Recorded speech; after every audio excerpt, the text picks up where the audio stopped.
All right, cool. What's happening? This is the MPN Network podcast, the first official. One of many. This is Mr. Allen, Mr. Al Pete, and we have the lovely Brittani Simone. What's happening? What's happening? What's happening? What's up? Listen, man. I am grateful for you. We had a grateful weekend. Week. What was that? Thursday that we did that? Yeah. Christmas giveaway. Christmas Eve. Yes. Yeah. It was dope, man. That was very, very dope, man. That was amazing. Very fulfilling. Dope. Yeah, very fulfilling. So, MPN Network Podcast Action, man. Thank y'all so much for tuning in. And subscribe, all that great stuff. To everything, make sure you follow us on Instagram and Twitter, MPN Management, and all that stuff. Make sure you follow Brittani Simone. Yes, Brittani Simone on Instagram, the Brittani Simone on Instagram, the Brittani Simone on Twitter, and on Clubhouse. Yeah, on Clubhouse too. Yeah, it's Mr. Al Pete. All right, hold on, wait. How does the Clubhouse thing work? Do you got to just download the app and you then? have to have an invite. Oh, so it is invite only. Apple. Yeah, you need an iPhone too. Okay. Mm-hmm.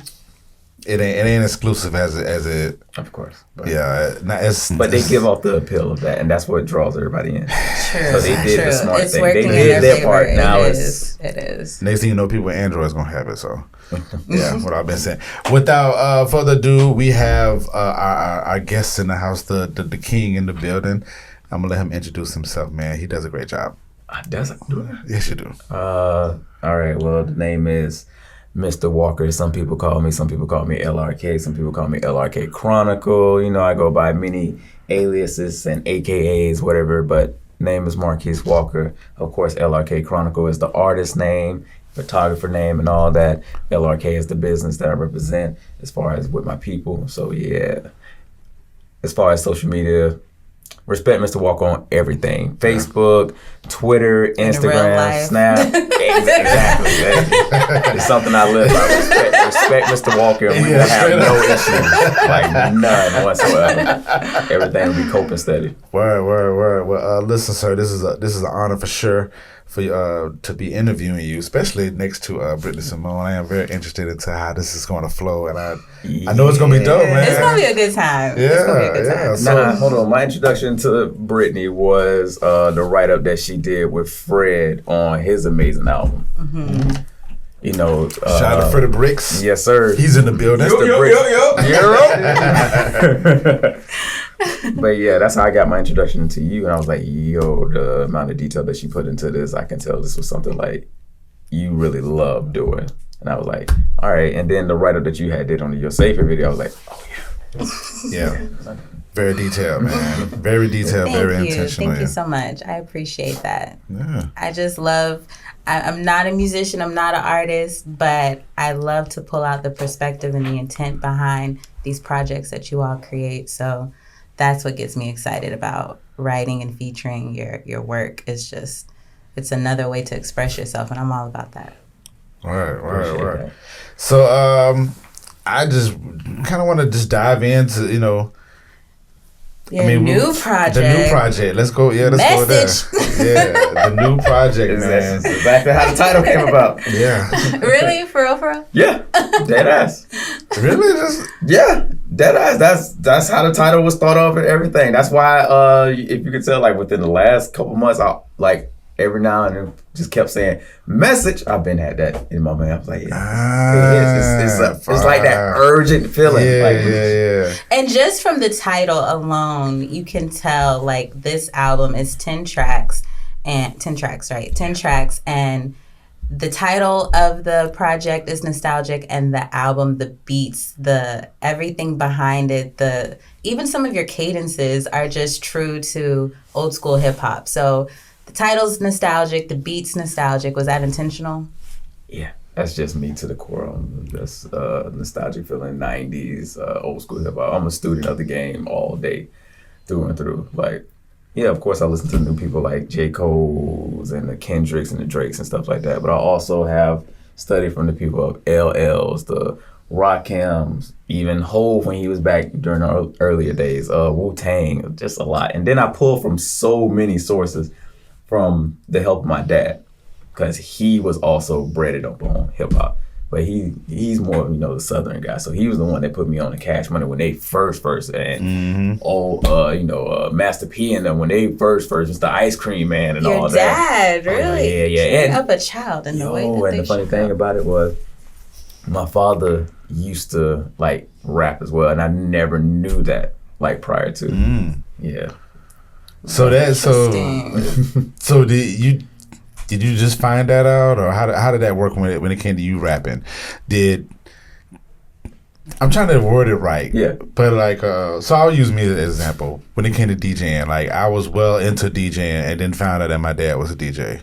Same here. Okay. Cool. Well into music, doing the things, and I didn't find out. My mom actually told me. He didn't tell me. Okay. Both of them came to a show when I did a live album show for the To Whom This May Concern album, which came out in 2018. Okay. So they came to that, and my mom pulled me, like, of course, after the show or whatever, told me I did amazing or whatever. And she was like, "Did you know your dad used to rap?" I was like, "No." Wow. At the show. She was like, "Yeah, your dad used to." She was like, "He used to try to rap." He was like, it makes sense because like he be trying to do like little freestyles and stuff. Now he always be like, "Yo, you could do this, you can do that." He's like, "I know about music and all this stuff," but he never really told me like he got into it. So then I stepped up to him like, "Dad, you used to rap?" It's like, yeah. He was like, I dove into it. He was like, I went deep into it, but he was like, "Yeah, you would blow my ass out the water. Like you far more talented than I was." But I'm sure he's a proud father, though. Correct? I mean, I mean, definitely with the body of work that you've been doing. I mean, you have Message. I mean, the album in 2018. You released the album this year, so you and your DMX shit, right? Yeah. With the EP, what? Can you say DMX? Because that one was like strictly like more R&B ish. Nah, remember when he first came out with the first two albums? Oh yeah. That was in like 98. 98, he came out with two albums in the same year. But DMX will never be singing. Yeah. No. But yeah, nevertheless, I know your dad is like very proud, man. Like, I mean, I know that brings a good feeling on you too, right? As far as being an artist. Yeah, of course. That's always a humbling feeling when your parents, like, I guess, accept and welcome what you're doing, and not only that, support it. Because that was one of the main things. Like, I just want my parents to be happy and proud. Yeah, I gotcha. Oh, that's so sweet. And the fact that you put out this project and your other work during a pandemic, was it ever an option to slow down this year when? I wasn't planning on really putting out anything this year, to be completely honest. Oh, really? I wasn't planning to put out You're Safer. I wasn't planning on putting out this. So you were inspired by the pandemic. You just used I had time. Advantage, That's what kind of built You're Safer, was me just having the time, and it was like, okay, well, now that I got the time, I can learn like how to mix and master. Obviously, the studios was shut down at that point, so I was like, I can learn how to mix and master, and I did a bunch of YouTube tutorials, and You're Safer was built. And then like Fred and them, like when he would dropped his project, and then Cole dropped his project like a week later at most. This is a week later, yeah. I was like, oh, I felt something. And then Love Culture, and then Broadway Louie, and then so many other people just kept repeating. I was like, oh, I'm trying to be in this conversation too. Yeah, I might have did an R&B project, but don't forget, niggas, I still rap. Right.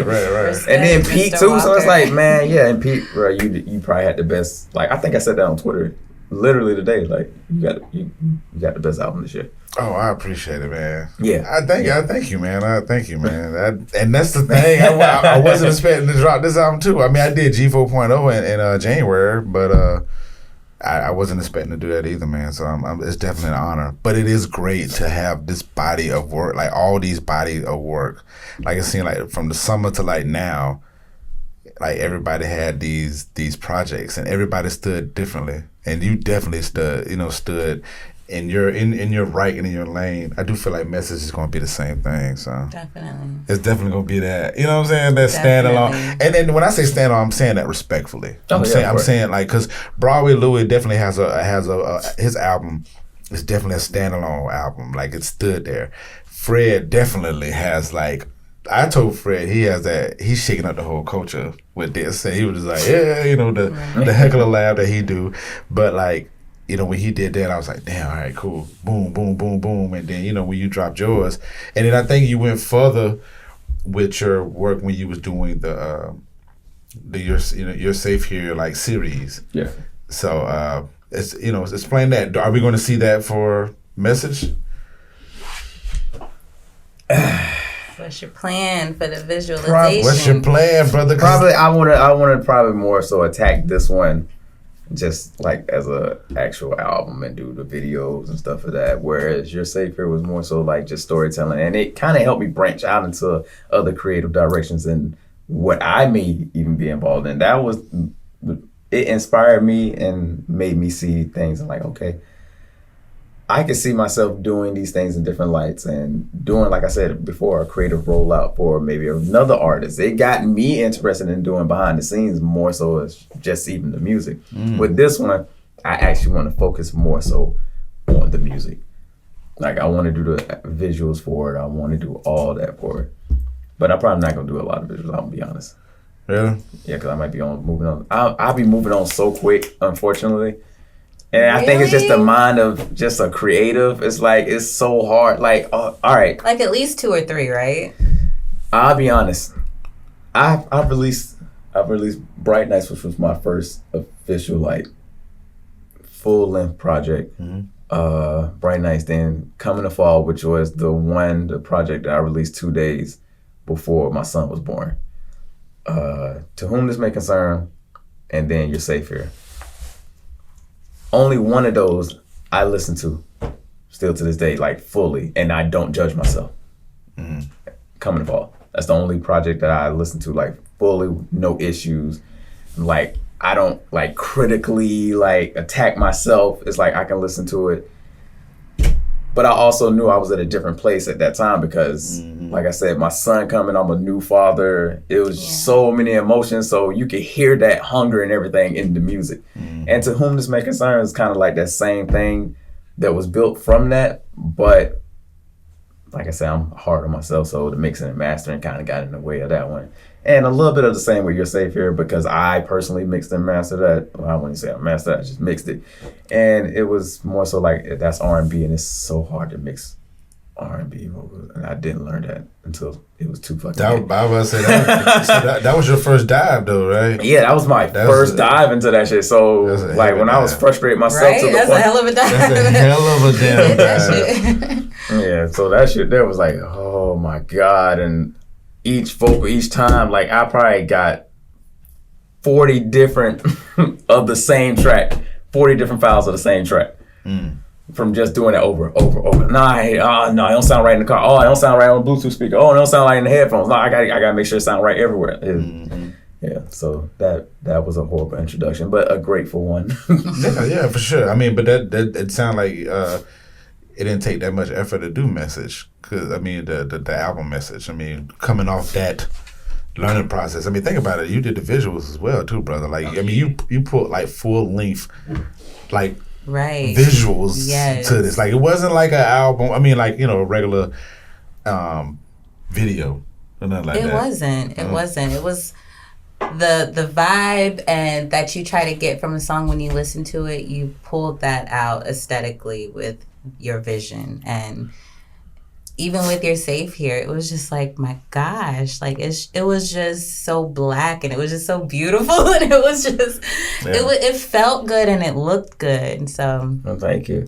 I gotta give credit also to that to Indigo, because I know as far as with that video specifically, especially, she helped a lot behind the scenes as far as like creative directing, like getting the girls like, okay, well, how do you want the girls to look? How, like, aesthetically do you want them to look? And that's where she came up with the color scheme. Like, I think they'll all look good in, like, nude color and all that stuff. And, like, having them, like, all right, line here. You want to have girls here. You want to have girls, somebody here, somebody here. And that's something I've learned to work with. Like, oh, that'll help as well, having somebody behind the scenes like, hey, this will look good, this will look good, this will look good. Because sometimes I'm not going to always be able to pinpoint that. But, yeah, she definitely helped out a lot. Having a great team is important. And just the vision behind it, like I said, a lot of people don't do videos where they're not in the video.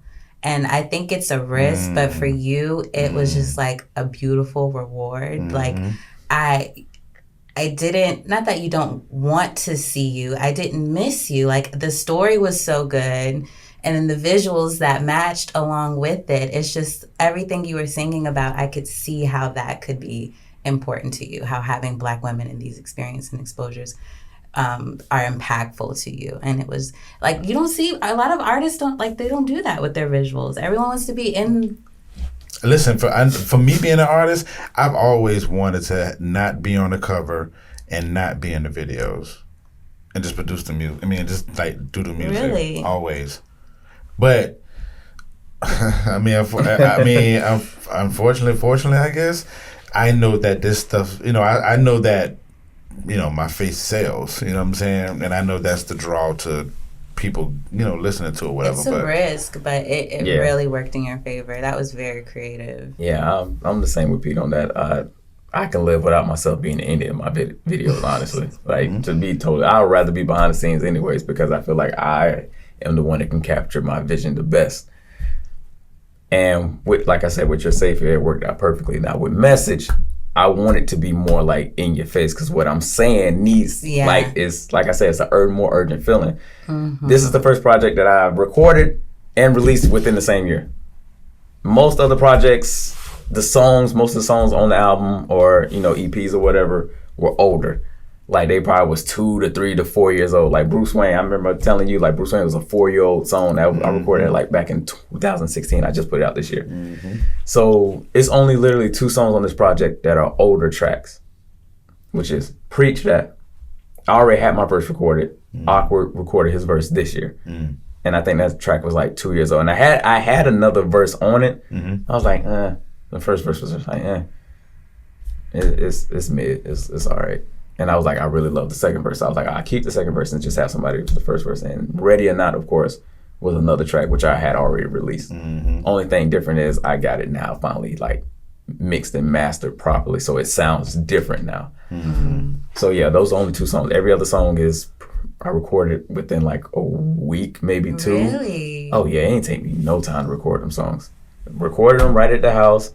Had my little man in the bed sleep on some of them songs, recording. Took them to the studio, probably 3 sessions it took, mixed and mastered it all. Wow. And boom. Because it was originally going to be 12 songs, but we chopped it down, me and my crew. We tried it down to 10. Yeah. So let's get into the message. The first song, well, the intro really, No Love, as we mentioned, we already talked about the nostalgic title and how that's sort of like a theme for your album. But No Love hits you right off the back with nostalgia, literally talking about Tina Turner and Ike. So it's just like that. As soon as I heard that, it's like one of your first lines. I'm just like, damn. And then it seems like this song is really of the times, not. You also talk about the pandemic, but I think like also personally, this song is really like of where you are in your life right now. Like, I think it's very clear. Oh yeah, definitely. That's kind of how I wanted the intro to be, to kind of like start it off like you knew the energy coming off the bat. And like with even me mentioning Black Panther, of course he died this year. That's impactful to all of us Black people. So I wanted to mention that. I wanted this one to be like I said, relevant, because I didn't want it to sound dated, but also I wanted it to be like again, I said, in your face. Like, one thing I've praised Hove on is he never really says too much, but you can hear in his music, he's aware of everything. And you hear it. Like, he'll have something in his record that be like, that just happened literally a week ago. Right. There's a reason why it's like that. Yeah. But like, he hears and he sees all. So that's kind of how I wanted this project to be, like, touching on everything pretty much, like with this year. Like, I even had I didn't say his name, but a quote with Tekashi. Situations, yeah. Like, even with Tekashi, it was like rats running around for cheese, trying to be super rich, Ratatouille, and researching what Ratatouille is. Yeah, that was of the times. Of the times, yeah. Yeah. And that's important. Like, I know Nina Simone, I love Nina Simone, just watching her old interviews. She talks about that a lot. Like, that's very important in music, is being of the times. You need to market so people know, because people are going to be listening to this years from now. All right, I have a couple of questions on your next song, Ready or Not, featuring Bane. So, shout out to Bane. Shout out Yes, to sir. Bane. Please explain the intro. Why did you select the intro for this song?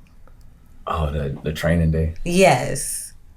I think just because of the energy that was brought on the track itself. So what a lot of people don't know is that chorus. Originally, he wasn't on the chorus. I had a hard time coming up with a chorus for that song because I recorded the first verse. The first verse was cool. That was one of the older tracks. And it was a track, honestly, that I had forgot totally about. I was just looking on my old laptop, like, listening to old songs, and I heard that first verse, and I was like, damn, why did I never finish the song? And immediately, I just wrote out that second verse like it wasn't shit, and I recorded it right then and there, but I could not come up with a verse. I mean, not a verse, but a hook. And I was like playing with hooks. I was like, you know what? I was like, Bane, hey, bro, can you help me with this? I need a hook. I cannot come up with a hook. And he instantly came up with the hook, sent it right over to me. I was like, perfect. And I was like, that beginning part, I was like, I don't want to talk. Like, I just feel like this is so cliche. I feel like this people used to that. But I was like, no, that training day, I was like, what fits perfect here? I was like, that training day just brings that energy. And then, of course, he comes in right after that. I was like, oh, yeah, it set the whole mood. It fit perfectly, yeah. Okay. And then at the end, well, again, we already talked about nostalgia. I love how, I think you mentioned it's Bane that's at the end, the last verse on the song. And both of you guys, you switch up your cadence a little bit. I like, just generally speaking throughout this album and even with your other projects, like you're very mindful that your voice is an instrument. And to add texture to a song, I like how you switch up your cadence or you'll switch up your tone. And he does a great job of that at the end, and it gave me like Busta Rhymes vibe-ish at the end with his tone. He got like kind of really aggressive. Oh, that's him naturally. That's him naturally. So you talked about that energy starting it off with training day, and it follows all the way through to the end.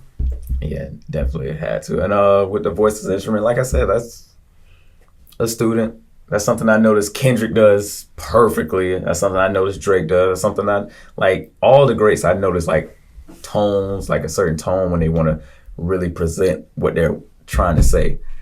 And it's the same way, like I approach different songs differently. Like Way Up, I come on with a calmer tone. Then you hear me on Been Through, where it's just, I'm from beginning to end, I'm aggressive. And then it's like with the No Love, it's like, okay, I start off kind of subtle, but then I kind of pick it up towards the end. It's, you know, like to really like, at some parts, yeah, I wanted to be in your face. Some songs I wanted to be in your face all the way through. And others is like, all right, chill out for this one. Like you'll get it from whatever I'm saying. Yeah.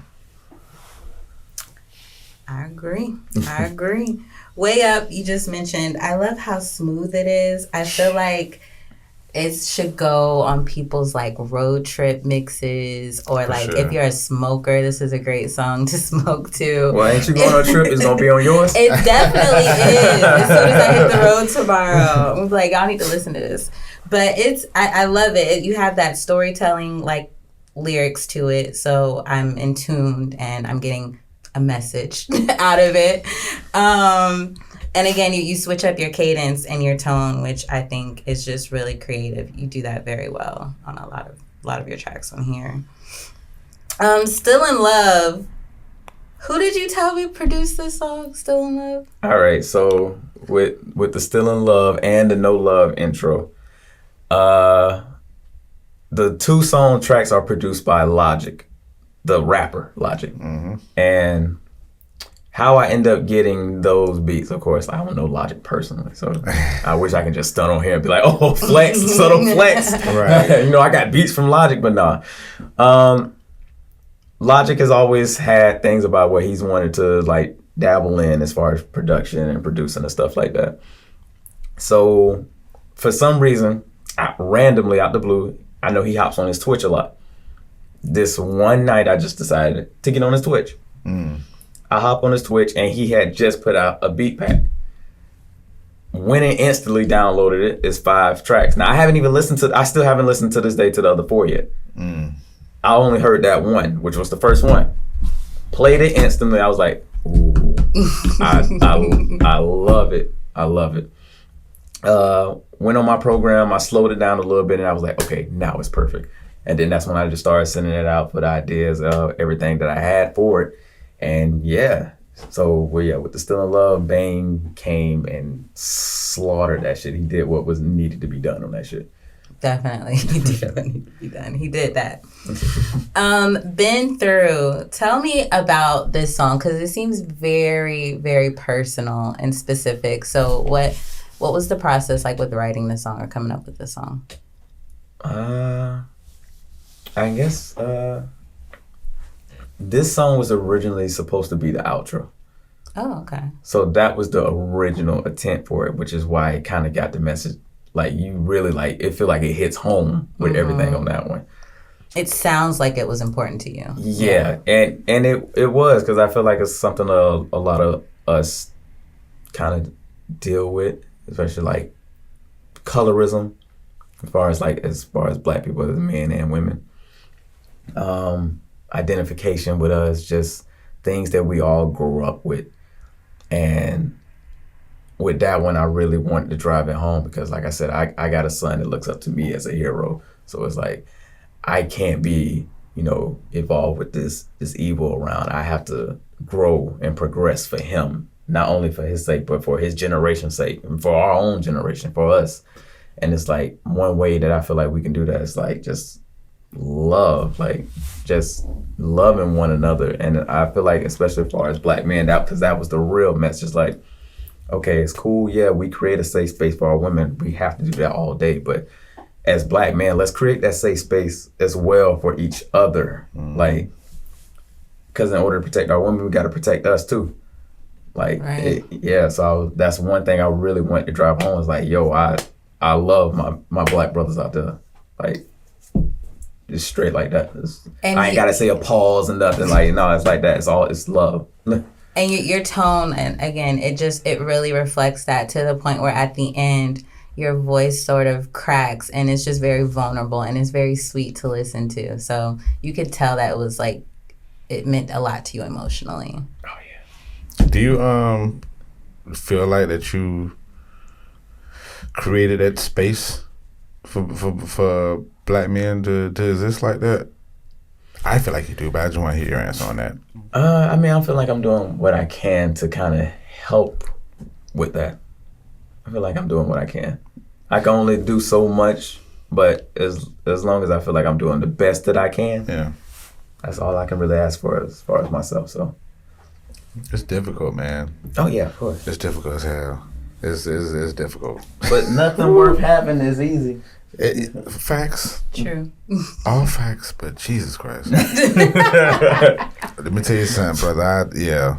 I mean, go ahead, continue. No, I was gonna just piggyback off of what you just said. Even at the end of Preach That, the outro, I don't know if you would call that outro, but it like ends with, it sounds like you and a group of friends talking. Yeah. And it's so sweet. I love things like that, because there's obviously this perception of what Black men are, what they're capable of, and I don't think that it's really on the forefront of how nuanced and how intelligent and emotional and responsible, and just how we're a lot of different, or y'all are a lot of different things. And just to hear you talk just briefly at the end, it was really nice to hear. Like, just creating that space, like you were saying. Mm-hmm. Yeah, that was just the conversation that we was having about when I came to them about the album.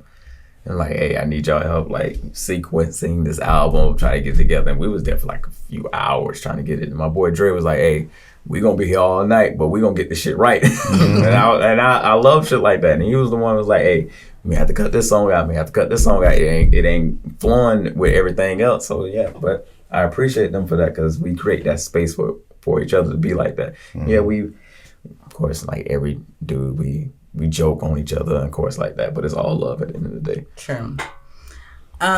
Speaking of creating that space, you have a few features on your project, one of them being Dre Rose on Like That. And this is one of the upbeat sort of songs where people can really find a groove. Girls, you can twerk to this. It's a really feel-good song. But how did you, what made you choose Dre Rose for this? The energy. Dre Rose is one of the most versatile rappers I know, and he can blend and mesh on any type of sound or beat, whether it's R&B, trap, conscious, whatever you want to call it. He can blend, and he can do it like that. There's no issue with him. So on that track, and I'll always be like messing with Dre, like, yo, I need you to bring that demon out. Like, I want you to bring that monster out. Like, I want you to bring that evil side that you always be talking about. And that's why he kind of approached it that way. You know, what do you say? Devil conjured body flowers. Like, because I'll always be telling him, like, yo, because he was going to be on those squares. Oh. He was, but he was like, nah, what I'm writing about, bro, it's 2 minutes. And he was like, it's getting too personal. I can't do it. I was like, I respect your space. I respect your space, even though I want to hear what you about to talk about. But I was like, you know what? I get it. Maybe a little too personal. Maybe somebody would have took it the wrong way. So I get it. But I was like, I really want this. So I was like, all right, I'm going to bring this monster out regardless whether you like it or not. So like that was the next one. He was like, okay, I got you on this one. I was like, okay, cool. It's really interesting to see how that process is when it comes to features, because I assume as an artist you want them to add value to your song, but how do you really know their tone or their message? Like how message. How, message. Every time you hear message, take a shot. No. Right. How do you know to invite them on the song? Like how do you know that that's the one? Well, I know for me when it came to situations, Fred actually picked that out. Like Fred came to me and was like, "Yo, I think Walker would be dope on this joint," and I was like, "Word," you know what I'm saying? Because, correct me if I'm wrong, Walker, but this probably is like the first official song that we. The first was that the first official song that we were on together? Yeah, honestly I think so. I rapped over his. I rapped on Jared's Truth. The remake, but that was just me. But just following you as an artist, you know what I'm saying, and then get to know you over a span of like 2-3 years or whatnot. Like I the vulnerable raps, you know what I'm saying, the message shot, the message that he delivers, the tones, all that stuff. You know what I'm saying. It definitely resonates with me because I share those same type of feelings and directions when it comes to music. I feel like that's my outlet, you know what I'm saying, when it comes to that. So, and he just a great ass rapper, you know what I'm saying? I mean, I think when you add those 4 up, that's what helps me pick somebody to be on my song, when it comes to features. So when it came to, Walker, that's what it was for me. It's never on some, he's the hottest rapper in the streets, I need to do a song with him. Because if that's the case, I would have songs with like a lot of people in Jacksonville. But a lot of people ask me all the time, like, you should do a song with this person. But I'm like, maybe later. But I know for me personally, when it comes to you, like in the future, I could see me and, if somebody said we need to see him, Pete and Walker do a EP together, like 5 tracks. Oh, no problem at all. Yeah. No problem at all. And see, and I'll piggyback off that. We got to be able to vibe. Yeah. Like, we have to be able to vibe. So it's like chemistry and time. Yeah, it's like, if we can vibe together, cool, I'll do a track with you. Also, ability. Mm-hmm. Like, understanding what you need for that record. Yeah, understanding like, okay, what do I need to be brought out on this particular track? What type of energy I need to be brought on this track as well? And I know some people may not be able to mesh too well on all different types of production or whatever, and some people can. And that's not a knock on anybody. It's just that is what it is. But like I said, ability, energy, do we vibe? Do we even mesh together? Because like we don't. Why are we even working together? Yeah. Like we just faking it. Like what he said, if I wanted to work with the hottest, cool, it's a whole bunch of people I could work with, but that's not the case. And like I said, I gotta respect you as far as an MC.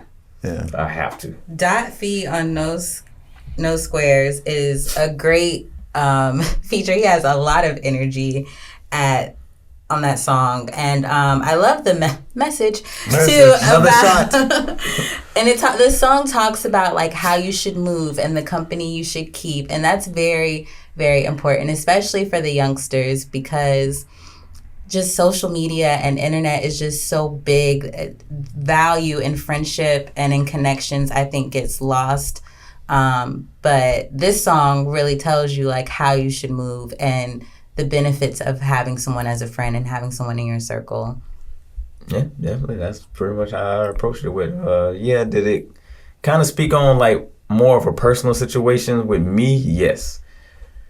I'm not gonna like. I ain't saying no names. I ain't saying no names on that. But yeah, like it was speaking on from a more personal aspect, and I think you could kind of hear it in my voice. Mm-hmm. But it's like it's at the end of the day, it's still all love. But like I don't quite move in that type of space or whatever. So it's like, look, I don't want you around me if you're on that type of time. I don't want no squares in my damn circle. Like it's really like if you don't fit, we don't want you there. You can't sit at our table. With Jungle Mentality, how did you approach this song? Because just looking at the title, I was just like, I don't know if I'm ready to listen to this. Like this sounds like it's going to be a lot, and it is in all the best ways possible. So. Me and Buddha butt heads a lot when it comes to this. I love him. He's a competitive ass motherfucker. Just straight up. He is very, very competitive. And he's one of those people, he's gonna talk shit about him, how competitive he is and how much better he is to you. And we always butt heads. Always. I feel like he always be trying me. He always be trying me on that rapper shit. So on this track, I already knew. I was like, ooh, this sounds perfect. I'm going to get Buddha, but I'm not going to let Buddha hear my verse. No. No, he can't hear my verse. So I was like, okay. Instantly hit Buddha up. He recorded. I already recorded my verse, but I ain't let him hear it. I was like, so you want to hear my verse? And he was like, yeah, I want to hear it. And he heard it. He was like, all right. He's like, okay. But yeah, just with that song in itself, besides our competitive nature with each other, I feel like that was brought out on the track, and it really stood for what I think the song itself stands for and what I was speaking on. Just the competitive nature that we have within each other that was kind of bred into Black people. To have that mentality, kill or be killed, eat or be eaten, which kind of set up the whole line of the whole last 4 bars of my verse itself. So it's like, yeah, like besides looking out for Uncle Sam and them, for the government, for police officers trying to kill us, for everybody pretty much in the world, damn, they're looking at us as threats. We now still have to worry about each other because, like I said, shit, I want to eat too. Like, why you get to have these things and I don't? I don't like that. And I feel like that's bred into our community and with all of us.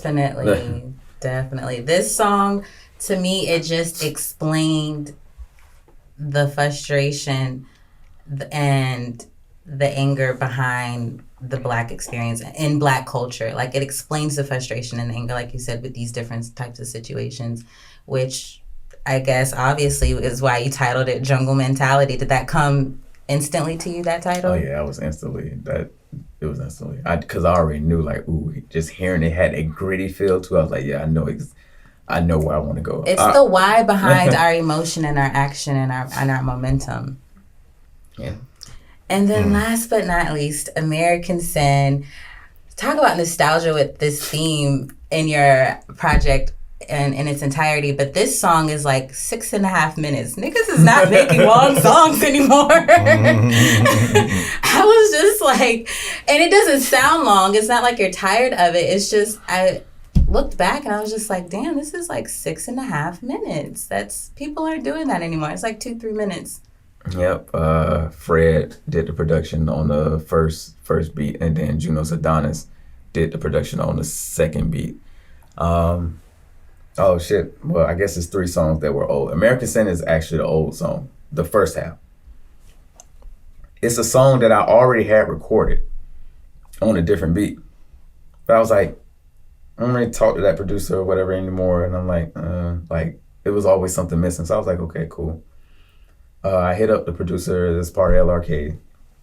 LB, but I know he's having a baby or whatever, so obviously he don't really have the time to work like that, and I didn't want to put that pressure on him because I knew the time frame when I wanted to have this project done. So I was like, okay, so I hit up Fred. Me and Fred been trying to work together for a minute, so I was like, hey Fred, I sent him like I voice recorded because I pretty much had the verse and the hook of that song memorized, so I ain't have to look at nothing. I'm glad I didn't because I deleted the lyrics to that song, so I was like, I'm glad I can remember this. But voice recorded and sent it to him. I was like, yo, this is how I wanted to approach it. He was like, okay, cool. And I wouldn't even say like a week later, he sent me that. And I was like, at first I was like, all right, how can I catch it? How can I catch it? How can I catch it? And then I finally found like the pocket I can get into. I was like, okay, bet, I got it. And I recorded and sent it right over to him.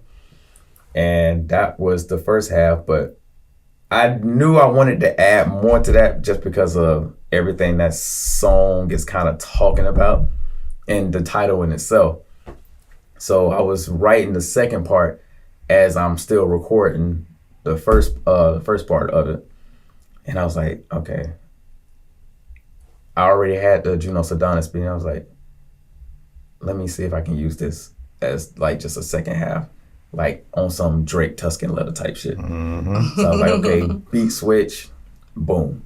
Then we got the whole second part. And I don't even think that shit got a hook. Yeah, throughout the whole time, I don't think it has a hook. It was just me just straight spitting. That's 4. Goddamn, 4. But yeah, 4 verses that I had on that. But it doesn't feel like it didn't feel like a long song even when I was putting it together. It doesn't. It flows very well. And then just to wrap up your album, I think it was very clever to end with American Sin. Everything was clever about the song. The intro was very clever. Where did that intro come from? It's like a young boy speaking. Is that from a movie? Is that from a movie? No. It's a YouTube channel I called Button Poetry. Oh, okay. Something like that. And they do a lot of like spoken word, a lot of people. And they have like a lot of Black people on it as well. So I've been following that channel for like years. That's where the ending came from, was for them. And I got that from years ago. So a lot of the spoken word stuff that I do or may have, like on past projects or on future projects, is probably from them. But yeah, they be talking that real shit on there. Because you have a young man talking that real shit in the beginning, then you come in and it blends perfectly, and then you end with the young lady who does the spoken word piece at the very end too. So it's just a complete package. To me, what I got out of this song was that the American Sin is the audacity of a Black man, whether that's speaking out, the audacity that we speak out, that we live boldly, or that we dream big. I think that's like what I got from the song. Jesus Christ. I mean, I don't know if that was your intent when you were writing. I know you wrote different parts at different times in your life, but that's what I got out of it. Oh, no. You like hit it dead on the nail. It's like, it hits directly that on the spot. Like that dream big part. Message, yeah. The dreaming big part, yeah, that definitely. When you said it, I was like, yeah. Like the audacity for a Black man to dream big. Yeah. Like, how dare you? Oh, you want to do this? I mean, yeah, that's the vibes. Like, yeah, it's definitely like the audacity. It's like, how dare y'all treat us like this when y'all did this to us? Like, let me tell you everything that you did to us, and guess what? We still overcome. Exactly, and that's what we still like. And we control the culture. We control what's popular. Like, you can't move without us. Mm-hmm. You can't. And we now acknowledge our power. We know our power. Mm-hmm. It's either get in line or get out the way now. It's like, it's what's up? What y'all want to do? Like, now we ain't fighting each other no more. We love one another. What you gonna do against that? You can't do nothing. You can't set us against one another anymore. It's like, no, that's not gonna work. Sorry. Mm-hmm. Message. Y'all gonna be drunk by the end of this. I love the project, and I just thank you for inviting me to just interview you and just really just pick your brain behind all the songs and just your intent behind this project, because it's so impactful and there's so many. You have a little bit for everyone. Like I said, it's the way you structured it was just, you did a very good job. It's, if you want to vibe and like smoke and chill, you have that. If you're more of an intellectual and you like your mind and emotions to be stimulated. You have a lot of that. You have some feel good and vibe and dance. Like you have a little bit of everything. That's definitely what I was going for on this project. I wanted it to be short and sweet, but I want everybody to be able to feel it and connect to it in some type of way or form. Well, you did that, sir. you did an absolute great job with it, especially coming off of your Safe Here. You know what I'm saying? I think when people, matter of fact, I know when people hear that, this album, you know what I'm saying, and then go, think about that You're Safe Here was, what, a couple months ago? Jesus. You know what I'm saying? That's definitely a presence that's being set. Like, yeah, that's what the business is. This was what's good. You know what I'm saying? Yeah. I do feel like the type of artist that you are, and I hate saying that, but the type of artist that you are, I think people will be more intrigued about what what you got going on. I mean, if people haven't been paying attention now, I mean, the fact that but I'm just saying for the people that we're introducing you to, you know what I'm saying, in the growth of it, people will look back at that catalog and be like, Jesus, you know what I'm saying? Like even the recent picture that you posted on your IG, man, it just spoke so much royalty. It like that shit was so royal, and it was like it was Respect Walker, and I just saw everything that you've done in that picture. Does that make sense? Mm-hmm. It does. The translation of that is like great, man. So with this album message, man, it's just another addition to everything you got going on. And I wanted that whole photo set because for the album, whatever, to speak that, especially with my hair being the way that it is. It's like, all right, but you see me in the suit, you gonna look at me, you gonna respect me the way I am. I'm not my hair. Yeah. Like you gonna respect me as if like a man. And it's like I'm black royalty, and we all gonna step like that. Yeah, that shit was royal. That shit was royal. And I shout out to Ava for help capturing that. Shout out to Indigo once again for creative design and the set design of that. Shout out to Adrian Bracey for allowing us to shoot at his studio for that. Yeah. Like definitely, man. Like I love that whole thing, and the album cover in itself, I was like, yes. Yeah. Mm-hmm. I was like, yeah. I'm going to heaven. It gotta feel good to see stuff in your head, man, and it comes to fruition. It comes like even like when it comes to listening. Like I told you before, the only project that I can fully listen to and not like critique myself so much on is like Coming to Fall. Yeah. This body of work, I can play. I've been playing through and through, and I enjoy it. And it's like, oh my goodness, this feels so good. Yo, like I can listen to my own body of work and not be like, I wish I could have said this line better. I wish I could have delivered this line better. I wish I could have did this. I would have ad-libs and all this other shit. No, it's like I did everything the way I wanted it. Yeah.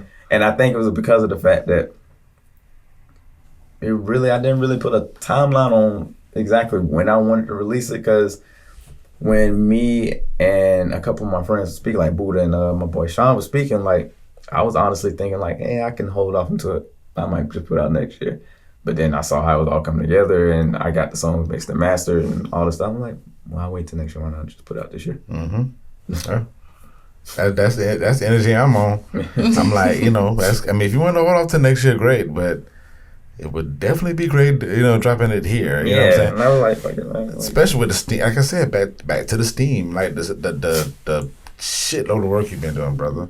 I mean, just the random, the pictures. Videos, it just everything. It's perfect. It's the perfect timing for it. Appreciate it. It really is. Yeah. So you have anything else for the people? Brittany, you got anything else? I just want to know when we can expect some visuals, some more. Like what do you think's gonna be the visual you're gonna put out? Well, I'm gonna let the people decide on that one. So whichever songs like. All right. Well, let me persuade the people. I'm about to say way Up was my favorite. Yeah, to be honest, like the songs that I expect to like, I guess sonically I see them doing well is Way Up, Like That, Ready or Not, but we already did a visual for that one. And No Squares. That's the 4 that I really see like jumping off like that. Now, secretly, I think Been Through might be a lot. That's my vote. That's my vote. I think because that's my favorite on that. So I think Been Through might be like one of those. It's so personal. Like you have, please. Yeah, because that's one of my tracks too. So I'm probably going. Yeah, I can see myself doing a visual for that one. Okay, way up and been through. We figured it out. Look like we don't need to involve the people on this one. We got it. It's been handled. All right, cut. Beautiful. Dynamite. Oh man! Do you have anything else you want to give to the people before we close out or anything? Or anything else you got going on? I mean, of course, with the photography and everything going on with that, we finally getting our own studio within the next week. So hey, Oh, that's amazing. indeed. yeah, with that. So it's a lot of work as far as that to come. I know my boy Dre Rose is planning on dropping. Buddha coming with some shit too. So yeah, bro, we not. Are y'all, I wanted to ask this earlier. Is there going to be a collective album in the future? Maybe. Possibly. Okay. It's a good chance. I can see that happening because we all like really been active lately, so I can see that really happening. Gotcha. But the way I think the way we all kind of agree we want to do it is like maybe a week or a weekend, like just all of us maybe getting an Airbnb and just like sitting together and just doing like just chill, like, hey, wife and kids, girlfriend, and all this stuff. Hey, let's make sure we just got this time to ourselves and just cook up like that. Yeah. And then whatever comes from it, comes from it. Gotcha. I love it, brother. I love it. Let the people know where they can find you again. Yes, sir. Respect Mr. Walker everywhere. That's Twitter, Instagram, Snap, Facebook, all that. Respect Mr. Walker. There's no special abbreviations and none of that. It's as it is. If you don't know how to spell respect, I don't know what to tell you. RESPECT. Right. There we go. Miss Franklin told you that. Yeah, she did. But some people don't listen. Yeah, they don't. And Miss Brittany. The Brittani Simone on Instagram, Twitter, and Clubhouse. Clubhouse.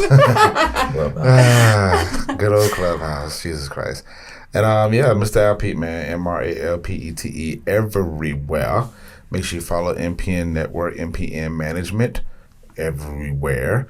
And enjoy the album, man. Enjoy the album Message by my man LRK. Yes, we'll be available everywhere. Well, shit is available everywhere now. If I can. Because by the time By the time this drop, it's available everywhere. That's Apple Music, Tidal, wherever you listen to stream music, even SoundCloud, Audio Mac is going to be available. It's available everywhere. And plus, merch. Make sure y'all purchase that as well. Mm-hmm. Yes, sir. Appreciate y'all. Oh, man. Appreciate y'all for real. Nah, no problem, man. More to come. I thoroughly enjoyed this, man. Yeah. You will see Brittany was summoned, so I was like, shit, I'm cool with that. She's great. Thank Yeah, you. she is. I love stuff like this, so. Oh, yeah. Well, there'll be more to come, so. A lot more to come. Again, like I said, y'all follow the MPN Management for some more of this stuff, but thank you so much for listening. In the words of Wayne Peterson, to the top. Message.